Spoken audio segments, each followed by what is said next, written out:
Hello everyone, एक बार फिर से आप सभी का स्वागत है आपके अपने YouTube channel Spartans Learning Media पर। In this video lecture we are going to discuss about the Boyle's law. तो देखें, हम लोगों ने इस लेक्चर, ये हमारा सेकंड लेक्चर है 5th यूनिट के अंदर, और सेकंड लेक्चर के अंदर हम लोग क्या देखने जा रहे हैं, ये हमारा सेकंड लेक्चर है। इसमें हम लोग क्या क्या कंटेंट देखेंगे, क्या क्या पढ़ने वाले हैं। गैसेस लॉ में या गैस लॉ में जो गैस लॉज हैं उसमें से सबसे पहला लॉ हम पढ़ने जा रहे हैं अपना बॉयल्स लॉ। क्या पढ़ने जा रहे हैं? Boyle's law. बॉयल्स लॉ के साथ साथ यहाँ पे हम लोग कंप्लीट करेंगे graphical representation related to the Boyle's law. Graphical representation and इसके साथ साथ हम लोग यहाँ पे इससे रिलेटेड न्यूमेरिकल्स को भी देखेंगे। तो सबसे पहले गैस लॉ में बॉयल्स लॉ को पढ़ने से पहले क्वेश्चन आता है कि गैस लॉ क्या है, व्हाट इज गैस लॉ। तो देखिए, हम लोग सबसे पहले हेडिंग डालेंगे गैस लॉ के बारे में।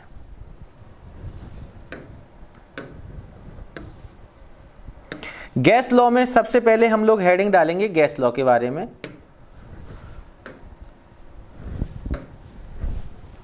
The law which shows the relationship between any two volume, pressure, temperature।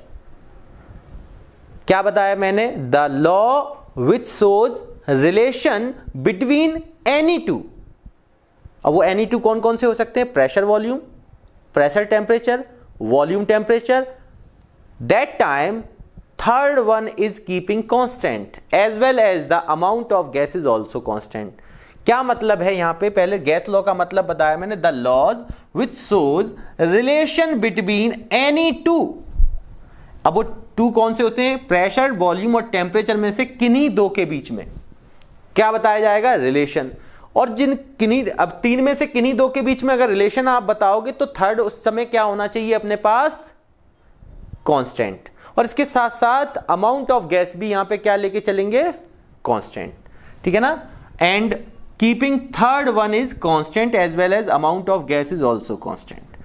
अगर मैंने यहां पे प्रेशर और वॉल्यूम में रिलेशन बताया, इन दोनों के बीच में अगर रिलेशन बताया, तो थर्ड हमारा टेम्परेचर कांस्टेंट होना चाहिए। इसके साथ साथ अमाउंट ऑफ गैस हमारा कांस्टेंट होगा। ठीक है ना? यहां मैं अमाउंट ऑफ गैस को नंबर ऑफ मोल से रिलेट कर रहा हूं। ठीक, अगर मैंने यहां पे वॉल्यूम टेम्परेचर का रिलेशन बताया तो यहां पे थर्ड कौन सा हुआ? प्रेशर। तो हमारा यहां प्रेशर कांस्टेंट होना चाहिए, प्रेशर मस्ट बी कांस्टेंट। अगर हमने प्रेशर और टेम्परेचर को रिलेट किया तो हमारे पास क्या? वॉल्यूम कांस्टेंट होना चाहिए। और एक चीज क्लियर है, यहां पे फिक्स्ड अमाउंट की बात चलेगी तो अमाउंट ऑफ गैस सब जगह कांस्टेंट होगा। ठीक है? हाँ, एक और केस आएगा अवोगाद्रो, वहां पे हमारा वॉल्यूम और नंबर ऑफ मोल्स में रिलेशन चलता है। तो अगर यहां पे गैस को कांस्टेंट ना रखा और वॉल्यूम के साथ रिलेट किया गया अवोगाद्रो के अंदर, तो आप प्रेशर और टेम्परेचर जो दो होते हैं ये कांस्टेंट होते हैं। तो जनरली हम लोगों ने देखा कि तीन में से, पीवीटी में से हम किन्हीं दो को रिलेट करते हैं और वहां पे तीसरा कैसा रहता है? कांस्टेंट रहता है। उसके साथ साथ अमाउंट ऑफ गैस कांस्टेंट रहता है।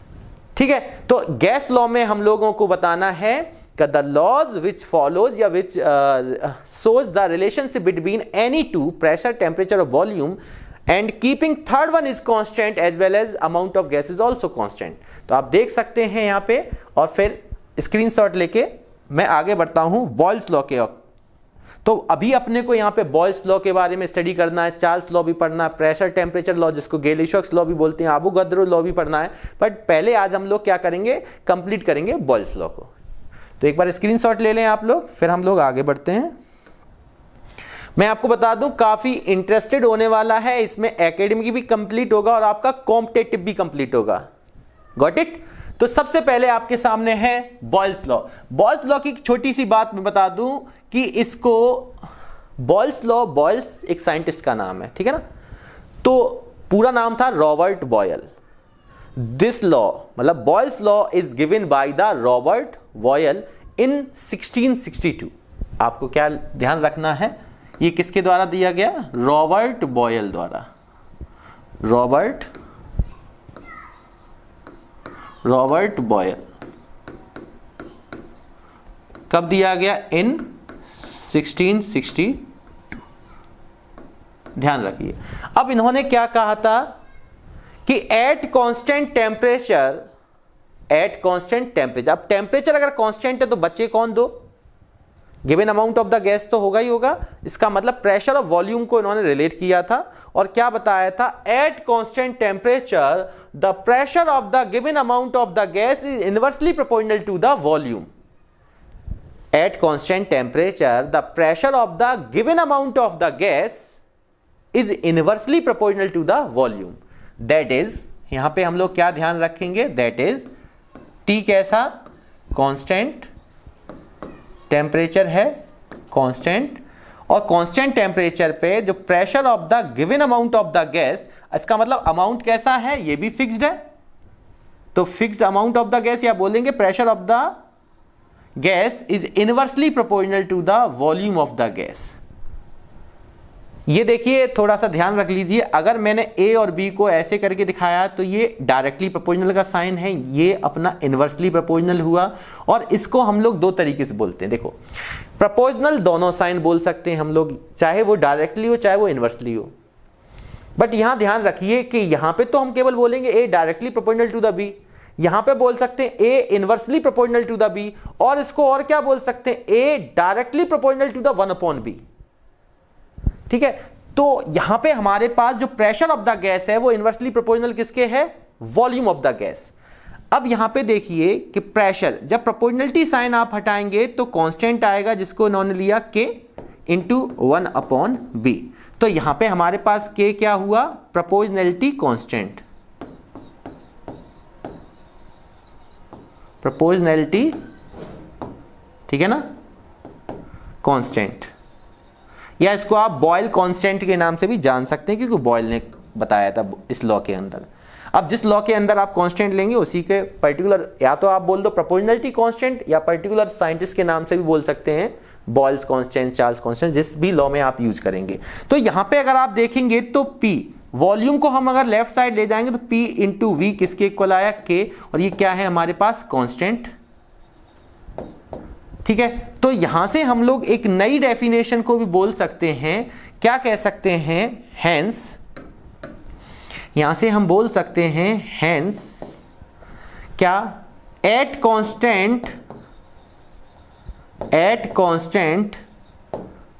Temperature, comma, the product of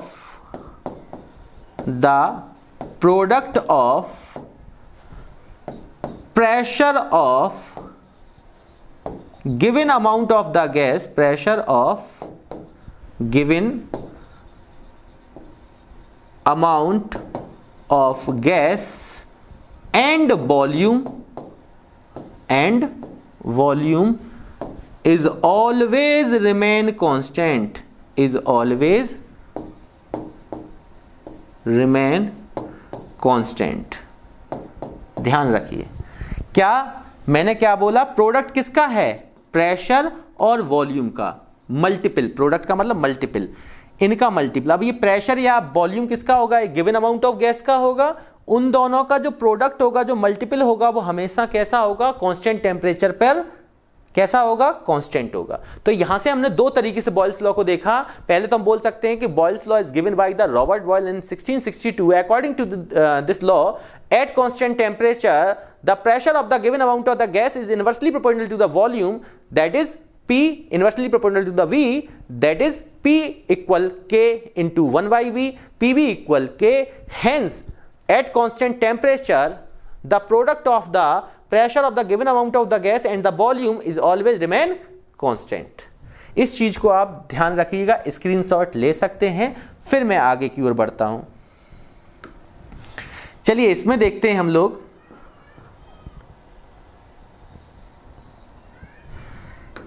कि अगर दो डिफरेंट गैसेस हैं,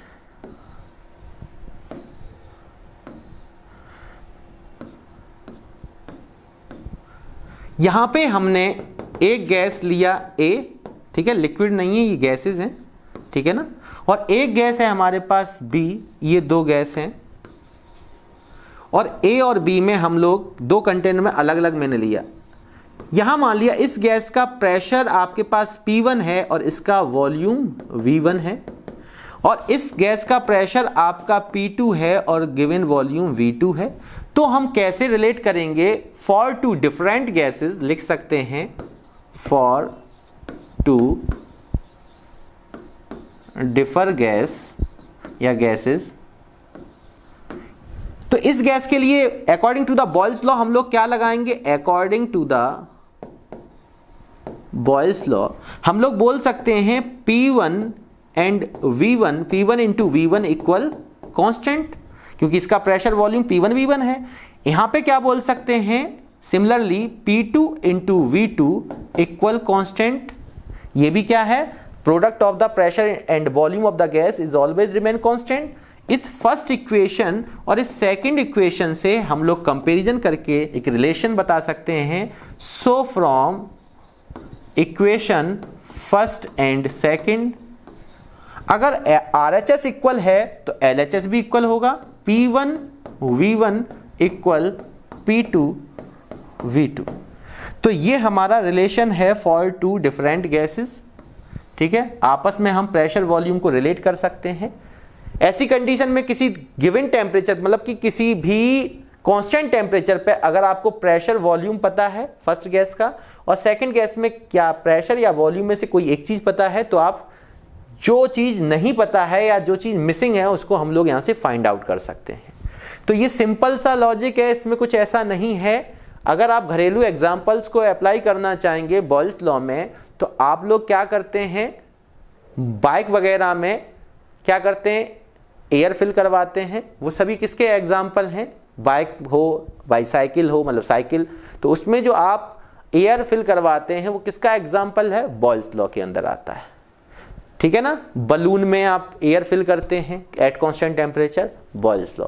तो ध्यान रखिएगा, यहां पे आपने इसको देखा, एक बार फिर से मैं बता दूं, इसको आप स्क्रीनशॉट ले सकते हैं। मैं एक जगह पे इसको कलेक्ट करके दिखा दे रहा हूं। ठीक है, तो ये हमारे पास, अब आप स्क्रीनशॉट ले लें। यहां पे हमने जल्दी से बताएंगे क्या सीखा। गैस लॉ में हमने बोला कि गैस लॉ क्या होता है?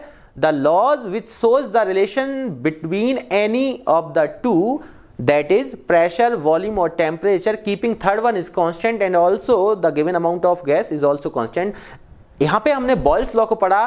Boils law is given by the Robert Boyle in 1662. According to this law, at constant temperature, the pressure of the given amount of the gas is always, the pressure of the given amount of the gas is inversely proportional to the volume of the gas, that is P inversely proportional to the V, or P equal KB, K into 1 upon B, that is PV equal क्या?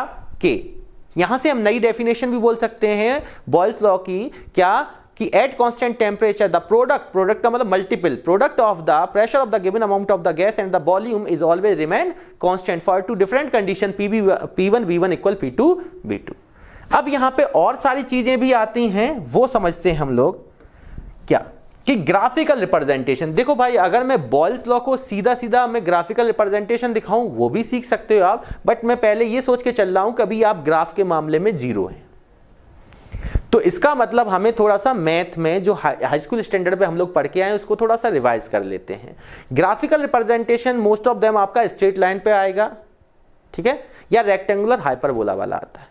मैं एक बार बताता हूं आपको, conditions बताता हूं कि straight line के लिए अगर आप देखना चाहेंगे फॉर स्ट्रेट लाइन, तो यहां पे देख सकते हैं फॉर स्ट्रेट लाइन आपने स्ट्रेट लाइन की इक्वेशन पढ़ रखी है, y equal M X plus C. यहां पे m आपका स्लोप होता है, c आपका इंटरसेप्ट होता है और y और x एक्सेस होती हैं। तो यहां पे मैं कंडीशंस बनाता हूं। पहली कंडीशन क्या है कि व्हेन, मैंने माना यहां पे जब स्लोप आपका मैंने लिया पॉजिटिव और इंटरसेप्ट मैंने लिया 0, इस कंडीशन में हमेशा और हमेशा आपका जो ग्राफ होगा वो किस तरीके से आप ड्रॉ करेंगे। यहां पे ये x एक्सिस है, ये बाई एक्सिस को रिप्रेजेंट कर रहा है। जब इंटरसेप्ट 0 होगा तो इस ओरिजिन से लाइन आप पास करोगे, किससे पास करोगे? ओरिजिन से, और एक स्ट्रेट लाइन पास होगी।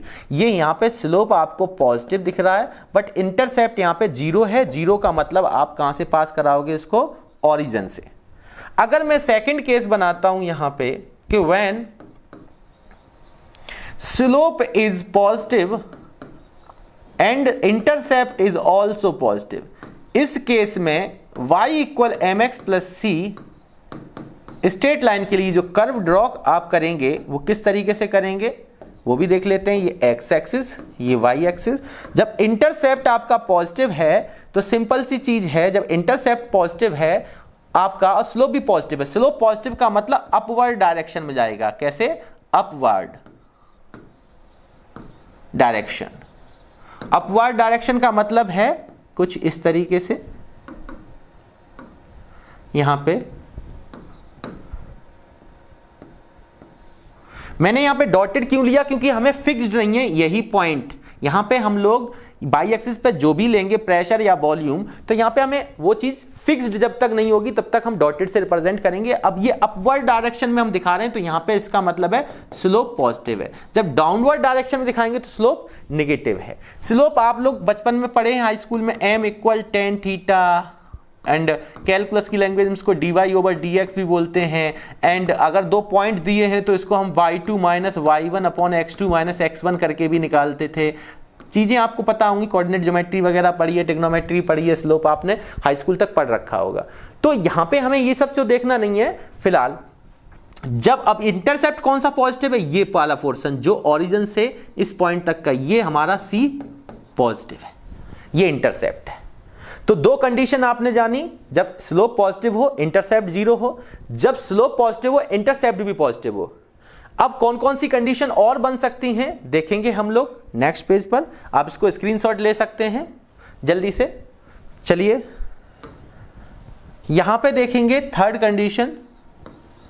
थर्ड कंडीशन व्हेन, अब आप मान लीजिए कि यहां पे जब स्लोप तो पॉजिटिव हो बट इंटरसेप्ट नेगेटिव हो, इस कंडीशन में स्लोप पॉजिटिव हो इंटरसेप्ट नेगेटिव हो, या मैं ऐसे बोल दूं कि स्लोप नेगेटिव, अभी स्लोप पॉजिटिव लिया था और इंटरसेप्ट पॉजिटिव हो, तो ये डाउनवर्ड डायरेक्शन में जाएगा।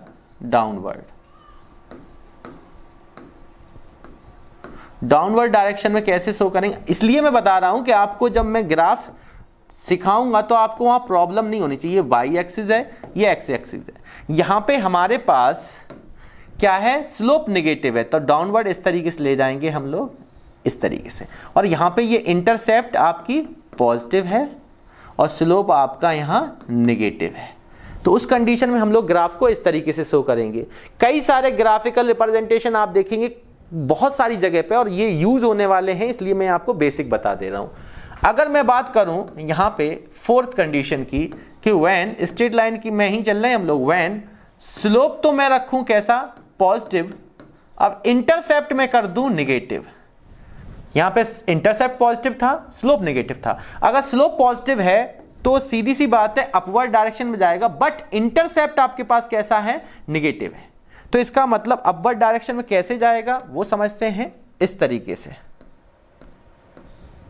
यहां पे देखेंगे तो ये आपके पास इंटरसेप्ट, ये क्या है, बाई एक्सिस है। अगर ये बाई एक्सिस है यहां पे आपके पास, और ये अपने पास एक्स एक्सिस है, तो ये अपने पास बाई डैश, मतलब बाई डैश कैसा होता है, नेगेटिव। तो यहां पे इंटरसेप्ट हमारे पास जो है वो सी कैसा है, नेगेटिव, और हमारे पास ये स्लोप जा रहा है वो कैसा है, पॉजिटिव। ये ध्यान रखिएगा, ठीक है ना। इस तरीके से यूज कम होगा, बट हम लोग कंडीशन सभी पढ़ रहे हैं, जल्दी से एक बार देख लीजिए, फिर हम लोग आगे की ओर बढ़ते हैं। अगर अब मेरे पास यहां पे क्या आता है वो समझते हैं कि ये हमारे पास फिफ्थ कंडीशन है। हो सकता है कि दोनों चीजें नेगेटिव हो, स्लोप भी नेगेटिव हो और इंटरसेप्ट भी नेगेटिव हो। तो ये डाउनवर्ड जाना, स्लोप को देखे अपने लोगों ने पता कर लिया। अगर दोनों चीजें नेगेटिव हो तो किस कंडीशन में दिखाएंगे, कैसे दिखाते हैं हम लोग, यहां पे x, यहां पे y, ठीक है ना, इधर की तरफ x डैश, ये आप जानते हैं बचपन से, और ये अपने पास y डैश। तो इसमें कैसे हम लोग दिखा सकते हैं, स्लोप भी नेगेटिव है और अपने पास क्या है, इंटरसेप्ट भी नेगेटिव है। तो किस तरीके से दिखाएंगे, इस तरीके से। यहां पे आप देखेंगे तो यहां जीरो ओरिजिन के नीचे, यहां इंटरसेप्ट भी नेगेटिव है और डाउनवर्ड का मतलब यहां स्लोप भी नेगेटिव है। तो ये कुछ ग्राफिकल रिप्रेजेंटेशन है जिनका यूज हम लोग करते हैं। इसके साथ साथ हम और क्या क्या कर सकते हैं, यहां पे एक और ग्राफ है इंपॉर्टेंट, वो कौन सा है कि अपने पास इस तरीके से भी आ जाता है कहीं भी कि बाई और एक्स या एक्स और बाई एक दूसरे के कैसे हों, इनवर्सली प्रोपोर्शनल हों। तो यहां पे रेक्टेंगुलर हाइपरबोला का आपका बनेगा, अगर ये बाई एक्सिस है, ये एक्स एक्सिस है, तो यहां पे हम लोग किस तरीके से ग्राफ को दिखाएंगे, कुछ यूं। इसका क्या मतलब है, हमारे पास ये रेक्टेंगुलर हाइपरबोला है, आपने मैथ में पढ़ रखा है, बट यहां पे आपको ये रिलेशन केवल ध्यान रखना है कि इसका मतलब है कि x और y इनवर्सली प्रोपोर्शनल है, मतलब x के बढ़ने पर y डिक्रीज होगा और वाई वर्सा, मतलब कि y के बढ़ने पर x डिक्रीज होगा। आप चेक भी कर सकते हैं, y लगातार डिक्रीज हो रहा है, जीरो की ओर आ रहा है, x लगातार इंक्रीज हो रहा है। अगर मैं कहूं x अगर जीरो की ओर जा रहा है तो y अपना इंक्रीज हो रहा है। ऐसी कंडीशन में आप ये ग्राफ बनाएंगे। फिर कई सारे ग्राफ हैं, देखो कई सारे ग्राफ हैं। अगर किसी ने कहा बाई स्क्वायर इक्वल 4ax, ठीक है ना, अब पैराबोला के ग्राफ हो गए, तो इसमें क्या होता है, x ये पॉजिटिव होता है, इस तरीके से दिखा देंगे। फिर मैंने कहा अगर बाई स्क्वायर इक्वल माइनस का 4ax आ जाए तो आप इस तरीके से दिखा देंगे। ये किसका है, by square equal minus 4ax, ये बाई स्क्वायर इक्वल क्या है, 4ax, ठीक है ना। यहाँ पे x पॉजिटिव है, यहाँ पे x नेगेटिव है, और यहाँ पे अगर मेरे से पूछ लिया जाए कि x स्क्वायर बराबर 4ay, तो यहाँ पे इस तरीके से फिर ग्राफ बनता है। अगर हमसे ये किसके लिए है, x स्क्वायर इक्वल 4ay आपने ये, और अगर मुझसे कह दिया जाए यहाँ पे, सपोज करो यहाँ पे मेरे पास, यहाँ पे मैं ले रहा हूँ और दूसरा कलर, अगर मुझसे इस तरीके से बोल दिया जाए यहाँ पे ये मेरे पास क्या है, x स्क्वायर इक्वल माइनस का 4ay, तो कई सारे ग्राफ और भी हो सकते हैं। माइनस का 4a, यहाँ पे क्या है, यहाँ पे x पॉजिटिव है, यहाँ पे x नेगेटिव है, यहाँ पे y, यहाँ 4a है ये, सॉरी, यहाँ पे y पॉजिटिव है, यहाँ पे y नेगेटिव है। तो ये हमारे पैराबोला के केस हैं जिनसे अभी अपने को कोई मतलब नहीं है, ठीक है। बट ग्राफ हमें कौन कौन से याद रखने हैं, कौन से ध्यान रखने हैं, एक तो ये, ठीक, और हमें जो खासकर याद रखने हैं उसमें मैं आपको बता दे रहा हूं, तीसरा, पहला, दूसरा, ये 3 1 2 ये कंडीशन ध्यान रखना। जब स्लोप पॉजिटिव हो, इंटरसेप्ट जीरो हो, ओरिजिन से पास होगी, स्लोप पॉजिटिव, इंटरसेप्ट पॉजिटिव, आपकी अपर डायरेक्शन कुछ इस तरीके से जाएगी जहां पे आपको इंटरसेप्ट भी पॉजिटिव दिखेगा, स्लोप भी पॉजिटिव दिखेगा। और यहाँ पे हमारे पास ये तीसरा जिसमें स्लोप नेगेटिव हो, इंटरसेप्ट पॉजिटिव हो, डाउनवर्ड डायरेक्शन में जाएगा, ठीक है, फर्स्ट क्वाड्रेंट में ही। अब इनका हमें कोई फर्क नहीं पड़ता कि ये आते हो, पर 6 वाला आपको ध्यान रखना, इनवर्सली वाला। ये अगर हमें 4 ग्राफ पता है तो हम आसानी से यहाँ पे कोई भी ग्राफ रिप्रेजेंट कर सकते हैं। जैसे मैं आपके सामने कुछ क्वेश्चन ला रहा हूं, जल्दी से आप इनको देख लीजिए, अगर इस पेज का स्क्रीनशॉट ले सकते हैं आप, फिर हम लोग आगे की ओर बढ़ते हैं। जैसे यहाँ पे मेरे पास कुछ ग्राफिकल रिप्रेजेंटेशन में दिखा दे रहा हूं। यहां पे देखें क्या लिखा है, draw the curve related to the Boyle's law. पहला मैं कर्व यहां पे ड्रॉ करूंगा, प्रेशर वर्सेस वॉल्यूम। तो यहां पे हम लोग किस तरीके से ग्राफ ड्रॉ करेंगे, ये हमारे पास y एक्सिस है, ये मेरे पास x एक्सिस है, और यहाँ पे प्रेशर वर्सेस वॉल्यूम है, तो ये y एक्सिस पर, ये x एक्सिस पर, ठीक है, ये इस तरीके से। अब प्रेशर वॉल्यूम का आपको पता है रिलेशन क्या था कि कांस्टेंट टेम्परेचर पर जो प्रेशर होता है वो इनवर्सली प्रोपोर्शनल होता है वॉल्यूम के। तो ये कुछ बाई इनवर्सली प्रोपोर्शनल x जैसा नहीं लग रहा है, तो इसका मतलब यहाँ पे जो ड्रॉ करेंगे हम लोग कर्व कुछ इस तरीके से बनेगा, ठीक है, इस तरीके से बनेगा अपने पास ये। अगर मैं आपसे कहूं सेकंड, और बताइए क्या बन सकता है, अगर मैं आपसे कहूं यहां पे कि प्रेशर वर्सेस, अब आपके कुछ इंपॉर्टेंट चलेंगे, उनको देखते चलें, 1 अपॉन वॉल्यूम। अभी तो मैंने केवल वॉल्यूम लिया था, सॉरी, यहाँ पे P और V एक दूसरे के इनवर्सली प्रोपोर्शनल हैं, तो हमने कर्व ऐसे बनाए। यहाँ पे मैंने वॉल्यूम लिया ना कि 1 अपॉन वॉल्यूम, यहाँ पे हमने वॉल्यूम के बीच में, प्रेशर और वॉल्यूम के बीच में ग्राफ ड्रॉ किया, यहाँ पे वॉल्यूम के प्लेस पर 1 अपॉन वॉल्यूम आ गया। तो अब आप देखेंगे कैसे करेंगे हम लोग इसको, वो समझ लेते हैं। देखिए अगर मैं प्रेशर और 1 अपॉन वॉल्यूम के बीच में यहाँ ड्रॉ करूंगा कर्व, तो क्या होने वाला है, यहाँ पे 1 अपॉन वॉल्यूम, ठीक है, और प्रेशर को वाई एक्सिस पर इस तरीके से। अब आपके मन में आया किस तरीके से कर सकते हैं, तो प्रेशर जो होता है वॉल्यूम से कैसे रिलेट करता है, इस तरीके से हमने इक्वेशन पढ़ रखी है, क्योंकि P इनवर्सली प्रोपोर्शनल अगर V होता है तो प्रोपोर्शनलिटी साइन टाइम कांस्टेंट आएगा। और इस चीज को हम लोग क्या कर सकते हैं, स्ट्रेट लाइन से कंपेरिजन कर लें, y equal mx plus c। आप देखेंगे यहाँ पे c क्या है, 0, प्लस 0 से कोई इफेक्ट नहीं पड़ेगा। और अगर आप कंपेरिजन करते हैं यहाँ पे, तो देखिए बाई एक्सिस पर प्रेशर है, एक्स एक्सिस पर 1/पाई वॉल्यूम है, और स्लोप हमारा m कितना है, प्लस का k है, k जो आ रहा है वो कैसा है, k पॉजिटिव है यहाँ पे, और इंटरसेप्ट यहाँ पे 0 है। तो बताइए आप आसानी से बता सकते हैं कि यहाँ पे क्या होने वाला है, और जब इंटरसेप्ट 0 है तो ये कहाँ से पास होगा, ओरिजिन से पास होगा, और स्लोप पॉजिटिव है तो अपवर्ड डायरेक्शन में जाएगा इस तरीके से। क्योंकि हमें यहाँ पे ये वैल्यू फिक्स्ड है, ओरिजिन से जाएगा, इसलिए हम लोग बिना डॉटेड के दिखा देते हैं।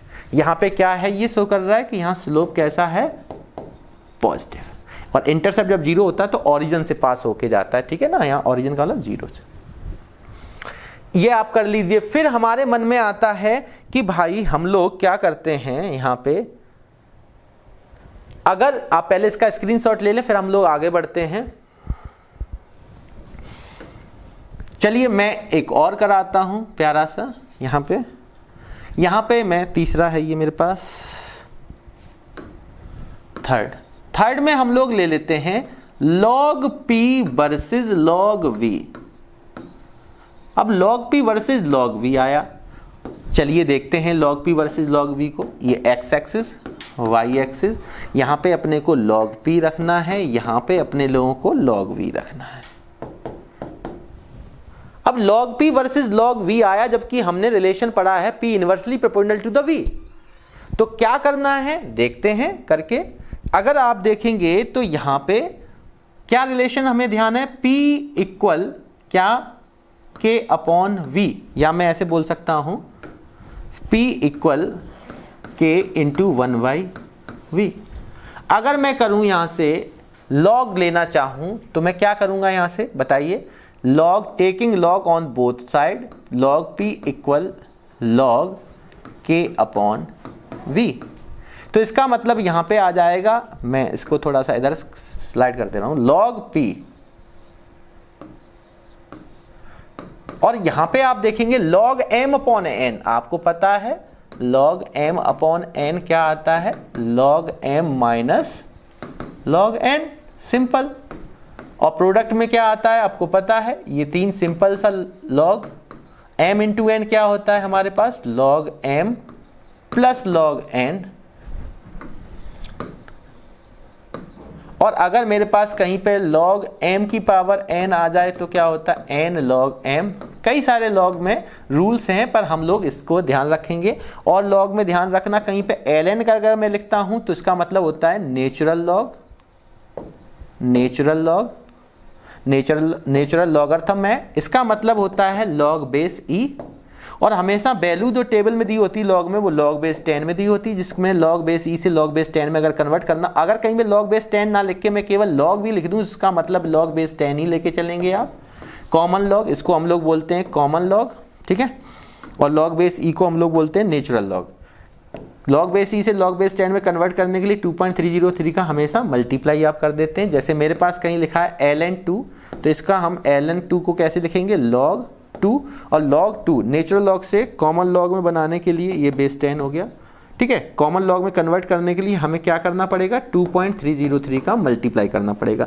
क्यों 2.303 का ही मल्टीप्लाई करना पड़ेगा, अगर इस चीज को आपको जानना है तो मैंने लिंक डिस्क्रिप्शन में डाल रखा है, यूट्यूब पे वीडियो पड़ी हुई है, आप देख सकते हैं कि नेचुरल log को कॉमन log में कन्वर्ट करने के लिए 2.303 का मल्टीप्लाई क्यों करते हैं, ठीक है। डेरिवेशन डला हुआ है। अब मैं यहाँ पे आप इसको एक बार देख सकते हैं और फिर मैं इसको आगे की ओर बढ़ाता हूं। अब आप यहां से देखिए, थोड़ा मुझे रफ करना पड़ेगा, आप स्क्रीनशॉट ले लें। यहां पे देखें हमारे पास क्या आपको नजर आ रहा है, log p। अब यहां log m अपॉन n अगर आप लगाते हैं तो क्या बनने वाला है, log k minus log v।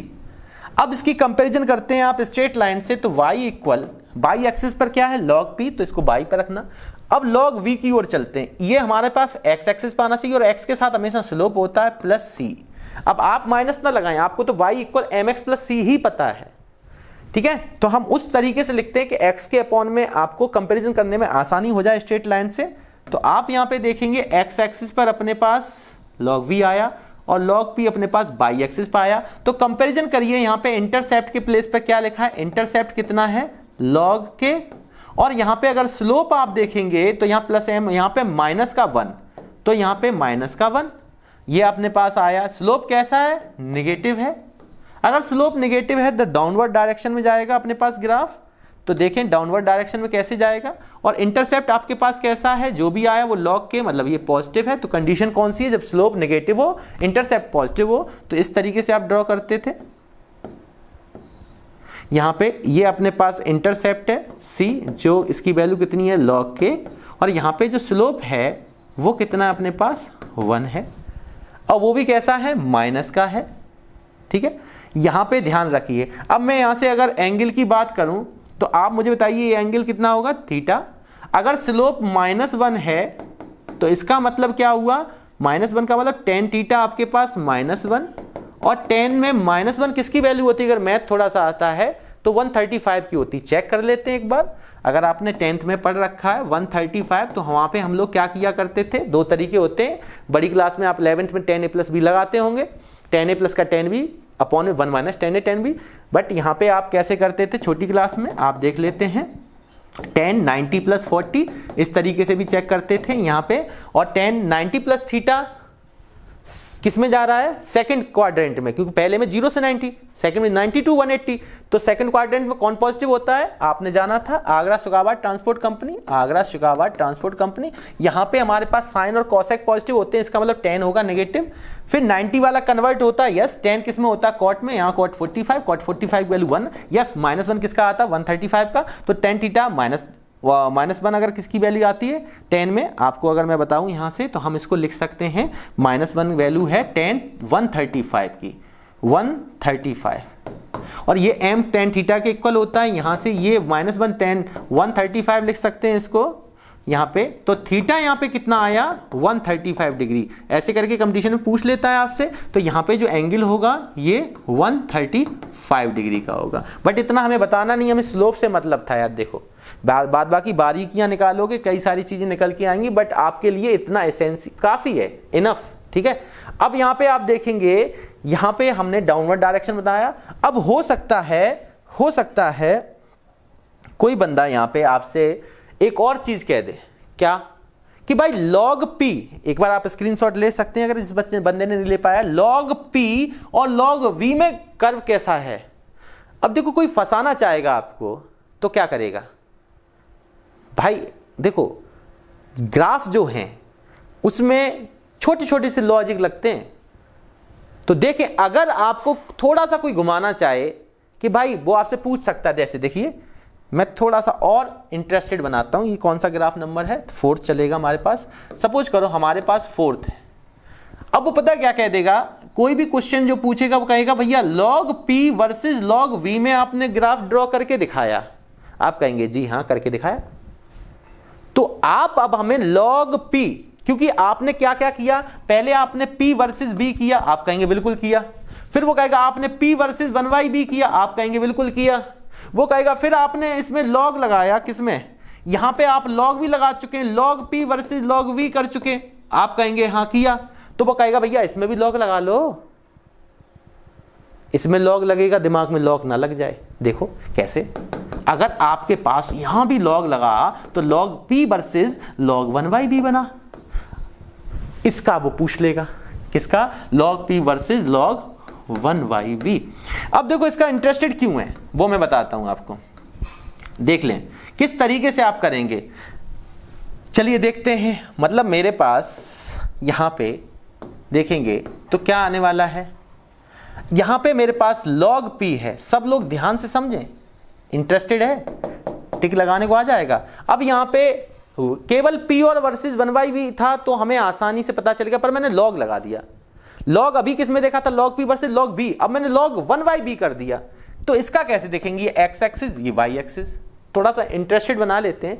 तो देखें अब क्या करेगा, आपको क्या करना है, आप इस तरीके से देखें, P इनवर्सली प्रोपोर्शनल V होता है, आप कहेंगे होता है। मैं कहूंगा अच्छा बताओ P इक्वल फिर क्या होता है, आप कहेंगे 1K/B होता है। मैंने कहा बहुत अच्छे, इतने में कोई प्रॉब्लम, आप कहेंगे नहीं। मैं कहूंगा चलिए लॉग ले लो, आप कहेंगे चलिए अभी तो लिया था, taking log on both side, तो आप कहेंगे लॉग m/n क्या आ जाएगा, ये आ जाएगा, लो ले लिया लॉग, अभी पीछे किया था। मैं कहूंगा बहुत अच्छे।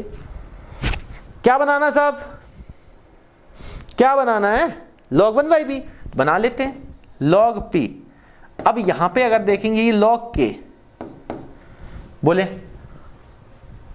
हैं, चलो यहां पे अगर मैं देखूंगा तो यहां पे आप देखें, मुझे बाई एक्सिस पर log p रखना था, बाई एक्सिस पर log p मैं बना लेता हूं। इसको मैं ऐसे लिख सकता हूं, कैसे, अगर आप ऐतराज ना करें कि यहां पे मैं प्लस साइन कर दूं, हो गया ओवर, यही लोचा फंसा हुआ है। मैंने क्या किया कि अपने को अभी पता था कि n log m को हम लोग log m की पावर n लिख सकते हैं, तो इसका मतलब है कि log m की पावर n है, तो ये -1 आगे आने वाला है, -1 और प्लस माइनस होने वाला है। आप कहोगे बिल्कुल, तो मैं कहूंगा अगर -log v लिखा है तो इसको प्लस का log v इनवर्स लिख सकते हैं, आप कहेंगे लिख सकते हैं, ये लिखा ना, ये log के अकॉर्डिंग। मैं कहूंगा बस कहानी खत्म, क्या देख लें, आपको दिखना चाहिए अब तो। प्लस अब देखें log v इनवर्स का मतलब 1/v लिख सकते हैं, अब तो लिख ही गया, अब भी कोई प्रॉब्लम है नहीं, चलते हैं। तो यहां पे देखें, अब इसकी कंपैरिजन आप करेंगे, बाई इक्वल, ये किस पर रखना है, एक्स एक्सिस पर, तो इसके साथ हमेशा क्या होगा, स्लोप प्लस यहां सी। अब कुछ लोग कहेंगे y इक्वल mx प्लस सी होता है, प्लस में ही है, कंपैरिजन कर रहे हैं इसलिए हम इस तरीके से दिखा रहे हैं। यहां पे ये किस में, बाई एक्सिस पर, ये किस पे है अपना, एक्स एक्सिस पर। तो यहां पे बच्चा देखो, यहां पे स्लोप कैसा निकल के आ रहा है, पॉजिटिव। इंटरसेप्ट कैसा है, log k का मतलब ये भी पॉजिटिव। जब स्लोप भी पॉजिटिव है, इंटरसेप्ट भी पॉजिटिव है, तो अपवर्ड डायरेक्शन में कहां जाएगा, फर्स्ट में। तो यहां पे कुछ ग्राफ इस तरीके से बनेगा। अब ये हमारे पास इंटरसेप्ट जो है वो क्या है, log k, और स्लोप कितना है। अगर मैं पूछूं कितना है स्लोप, तो कुछ वैल्यू नहीं है, तो 1 से मल्टीप्लाई करने पर कोई फर्क तो पड़ेगा नहीं, तो यहां पे 1 है, तो स्लोप अपना प्लस का 1 है। तो इसका मतलब है अगर मैं आपसे ये थीटा पूछूं तो थीटा कितना होगा, तो इसका मतलब आप बोलेंगे m इक्वल tan थीटा। मैं कहूंगा m कितना, आप कहोगे 1। मैं कहूंगा tan में m कितना, सॉरी यहां पे 1 है अपने पास, ठीक है ना, यहां पे इसकी वैल्यू 1। अब मैं कहूंगा tan थीटा अगर 1 है तो tan में 1 किसकी वैल्यू होती है, आप कहोगे tan 45 की होती है, ठीक है ना। तो थीटा कितना आया यहाँ पे 45, तो यहाँ पे थीटा कितना आ गया 45। अरे मजेदार है कि नहीं। अब देखो मैंने और इसको घुमाया और क्या कर दिया, अभी आपने आइडियल गैस इक्वेशन भी आगे पढ़ेंगे, बट अगर ये जेई का केस बनाए या नीट का केस बनाए, सोचो तो ग्राफ कैसे बनाएगा बच्चा, देखो कैसे फंस सकता है। मैं और इसमें इंटरेस्ट आपको क्रिएट करता हूं, चलिए इसको आप देख लीजिए, स्क्रीनशॉट ले सकते हैं, ठीक है। अब मैं एक केस और बनाता हूं। मेरे भाई वो ऐसे लिखेगा क्वेश्चन कॉम्पिटिटिव एग्जाम के अंदर, क्या कि अरेंज द, ऐसे ग्राफ दे देगा, arrange the temperature, arrange the temperature in increasing order, in increasing order in the given graph। अब ग्राफ कैसे दिया है, ग्राफ आपको देखना, ये दिया, ये P, ये बच्चा रहा V, और ग्राफ भी देखो कैसे दे रहा है। मैं आपको ग्राफ अलग अलग कलर में दिखा दे रहा हूं, ये पहला,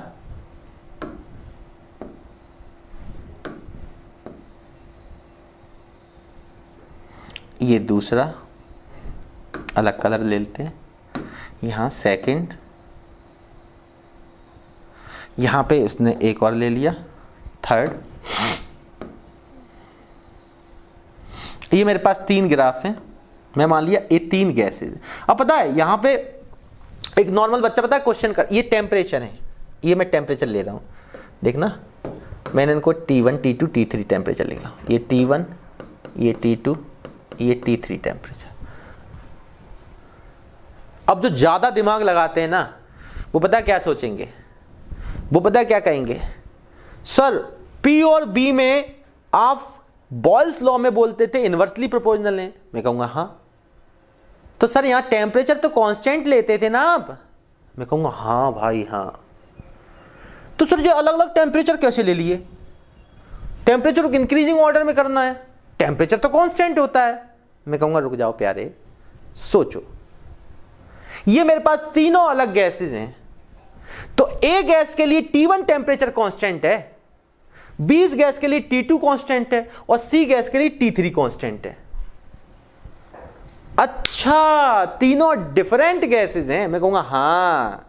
किसी पर्टिकुलर जिस गैस के प्रेशर और वॉल्यूम को इनवर्सली दिखाते हो ना, उस गैस के लिए टेम्परेचर कांस्टेंट होता है।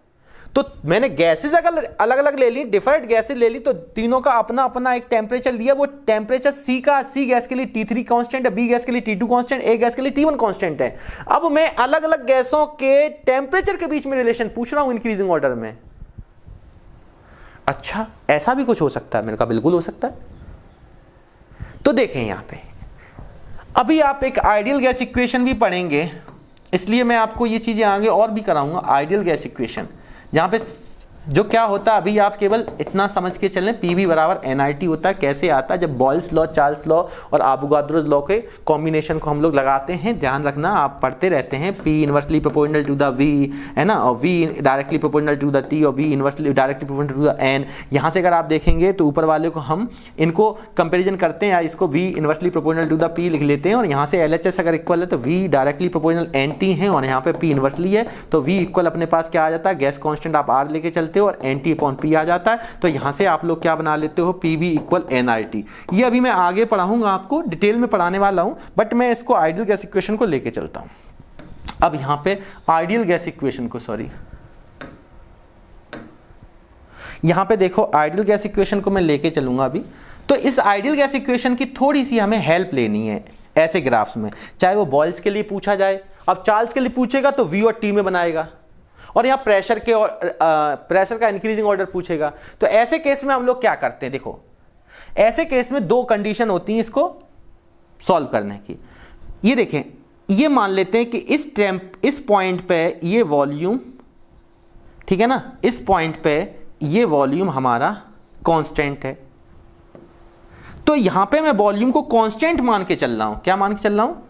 ये कांस्टेंट वॉल्यूम लेके चल रहा हूं, यहां पे फिक्स कर दिया मैंने वॉल्यूम। और इस कांस्टेंट वॉल्यूम पे मान लिया इस C का प्रेशर P3 है, और इस B का प्रेशर P2 है, और इस A का प्रेशर P1 है। बोलो कोई प्रॉब्लम नहीं? तो पहले तो हम क्या करते हैं, तीनों प्रेशर को अलग कर लिया, V को हमने इस साइड भेजा तो ये NR/V हो गया, और ये T हुआ। टेम्परेचर में रिलेशन बताना। मेरे को बताओ, फिक्स्ड अमाउंट ऑफ गैस अभी आप बता रहे थे, N कांस्टेंट, ये एक गैस कांस्टेंट होता है, गैस कांस्टेंट। R को हम लोग प्रोपोर्शनलिटी कांस्टेंट की जगह लेते हैं। जो कई सारी गैसेस लॉ को हमने आइडियल गैस बनाया तो 3 गैसेस लॉ लिए थे उसमें, तो ये गैस कांस्टेंट है। और V को हमने पर्टिकुलर यहाँ फिक्स्ड कर दिया, B यहाँ फिक्स्ड कर दिया, तो ये भी कांस्टेंट है, ये भी कांस्टेंट कर दिया मैंने, कोई कांस्टेंट वैल्यू।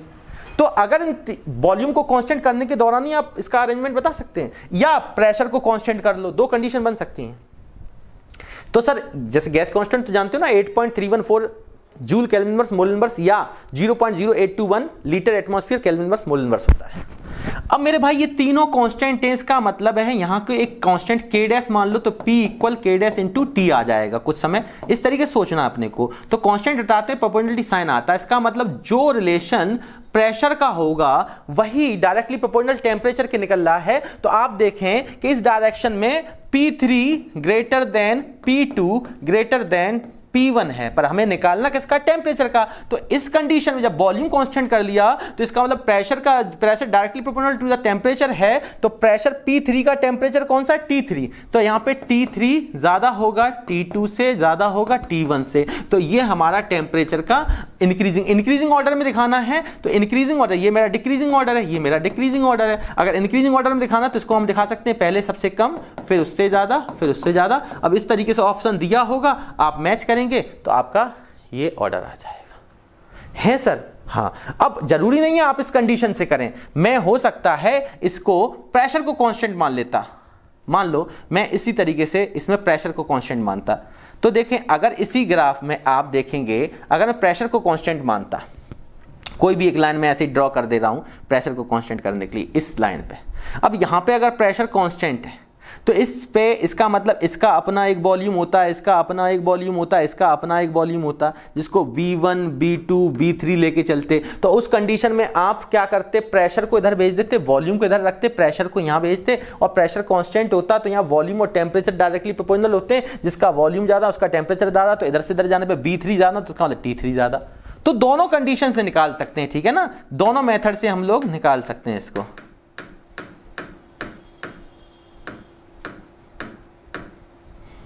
आप इसका स्क्रीनशॉट ले सकते हैं। अब कुछ क्वेश्चंस हम लोग कर लेते हैं इस पे डिपेंडेंट। जैसे पहला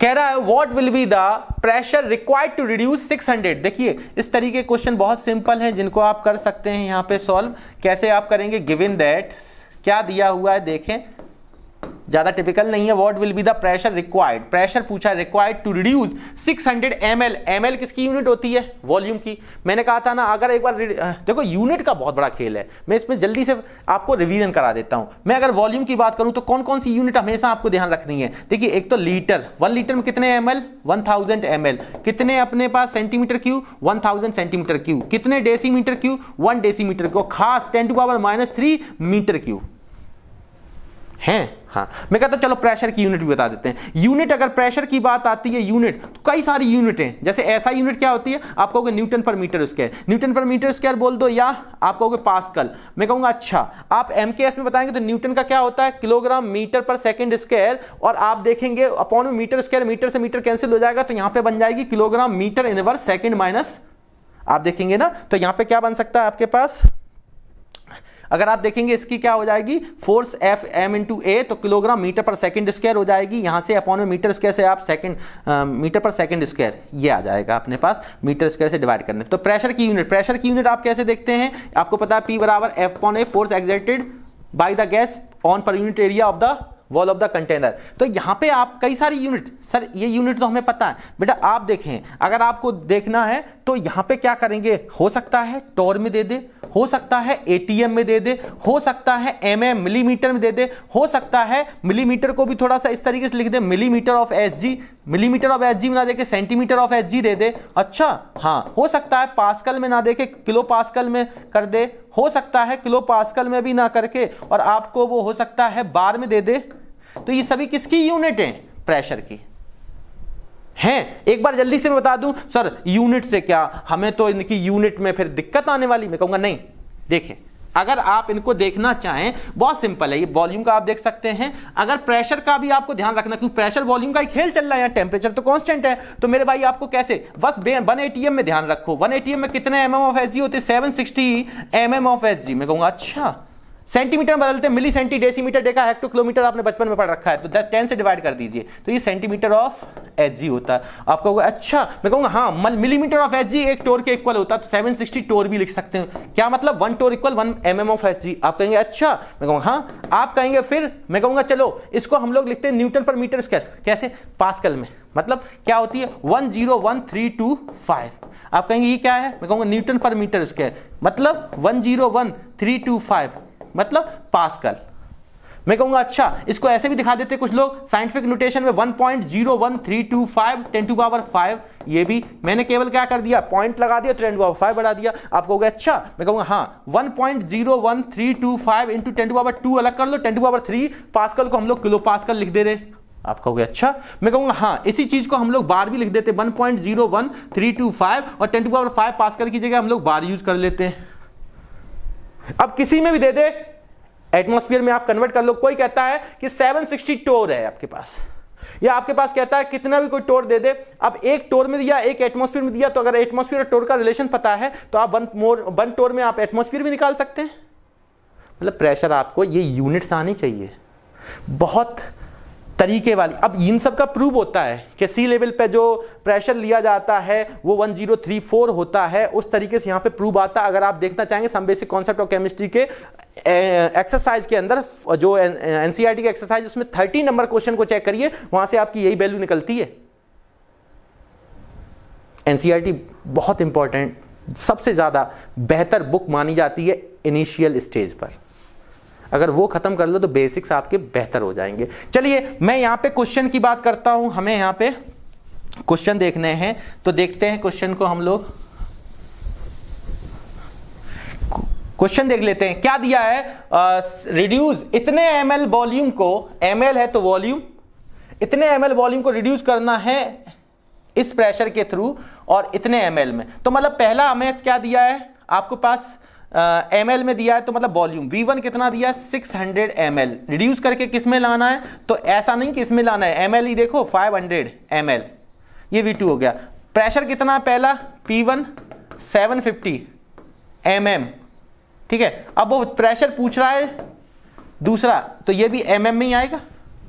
वॉल्यूम को यहां से लेके यहां तक रिड्यूस करना, इनिशियल प्रेशर ये था, फाइनल प्रेशर आपको बताना है। और यहां पे बता रहा है टेम्परेचर कैसा, कांस्टेंट है, सेम टेम्परेचर है, मतलब दोनों कंडीशन में सेम टेम्परेचर मतलब कांस्टेंट टेम्परेचर। तो हम लोग लगाएंगे अकॉर्डिंग टू द बॉयल्स, भैया according to the Boyle's law आप जानते हैं P1 V1 equal P2 V2 होता है। आप कहेंगे यस, तो मैं कहूंगा कितना दिया B1 और P1, तो आप कहोगे P1 दिया 750, ये 750 mm इंटू V1 कितना दिया 600 ml इक्वल P2 कितना दिया, अपने पास निकालना है अपने को, P2 फाइंड आउट करना, और V2 कितना दिया है 500 ml, ml से ml कैंसिल, बिल्कुल, 0 से 0 कैंसिल, बिल्कुल। तो यहां से P2 कितना आया, अगर आप देखेंगे तो 750 mm। यूनिट का ध्यान रखना, यूनिट बहुत ज्यादा खास होती है स्टेप मार्किंग के अंदर। यहां पे 6 अपॉन में क्या आ जाएगा, यहां पे अपॉन में क्या आएगा 5। अब आप देखेंगे इतना आया, तो कितना होने वाला है, 5 से ही कैंसिल कर दो, 150 टाइम्स जाएगा, 15 से 90 मतलब 900 आ जाएगा। यहाँ पे अपने पास कितना mm, इतना प्रेशर रिक्वायर्ड होगा अगर वॉल्यूम को आपको रिड्यूस करना है 600 टू कितना 500। इसको आप स्क्रीनशॉट ले सकते हैं। चलिए नेक्स्ट क्वेश्चन अगर आप देखना चाहेंगे, सेकंड क्वेश्चन देख लेते हैं हम लोग। क्या कह रहा है, 100 ml of a gas, 100 ml of a gas at pressure 750, तो प्रेशर दिया 750 mm at a certain temperature, temperature fixed है। what will be the volume, volume पूछा गया है at the same amount of the gas, amount of the gas same होता ही आपको पता है 780 mm, मतलब कि ये प्रेशर दिया है आपको mm में, ये भी प्रेशर दिया mm में। अगर यूनिट का आपको कन्वर्ट करनी होती तो मैं बता चुका हूं। तो ये P1 दिया, ये P2 दिया है एट द सेम टेम्परेचर। तो आप देखें ml में क्या दिया अपने को, वॉल्यूम, तो यहां पे देखेंगे वॉल्यूम कितना दिया V1 इक्वल 100 ml, ठीक है। अगर मैं कहूं तो P1 कितना दिया, आप कहेंगे 750 mm। मैं कहूंगा फिर P2 कितना दिया, आप कहेंगे 780 mm। मैं कहूंगा क्या पूछा है आपको, इस टेम्परेचर पे आपको प्रेशर बताना, सॉरी वॉल्यूम बताना, what will be the volume at of the same amount of the gas, same amount of the gas का वॉल्यूम बताना, V2 बताना है आपको। अब V1 अगर ml में है तो ये भी ml में आना है, सिंपल सी चीज लिख लगाएंगे। एट कांस्टेंट टेम्परेचर पे क्या होता है P और B का relation, according to the Boyle's, भैया क्या कहते हैं, P1 V1 equal P2 V2। P1 कितना बेटा 750 mm, मैं कहूंगा V1 कितना है, आप कहेंगे 100 ml। मैं कहूंगा P2 कितना, आप कहेंगे 780 mm। मैं कहूंगा V2, आप कहेंगे फाइंड आउट करना है। मैं कहूंगा ठीक है, mm से mm कैंसिल, अरे ठीक है। अब यहां पे आपको V2 बताना है तो क्या आएगा 750 इंटू 100 ml अपॉन में क्या आ जाएगा 780। सॉल्व कर लीजिए, मैं तो आपका अच्छा है ही, 0 से 0 गया, ठीक है। मेरे पास 7500 अपॉन 78 आया। आप डिवाइड दे दीजिए, किस में आना है, ml में आना है, कितना आना है। अगर आप डिवाइड देते हैं तो आप चेक कर लीजिएगा 96.15 ml आने वाला है। ये हमारे पास फाइनली क्या आ जाएगा, वॉल्यूम ऑफ द गैस।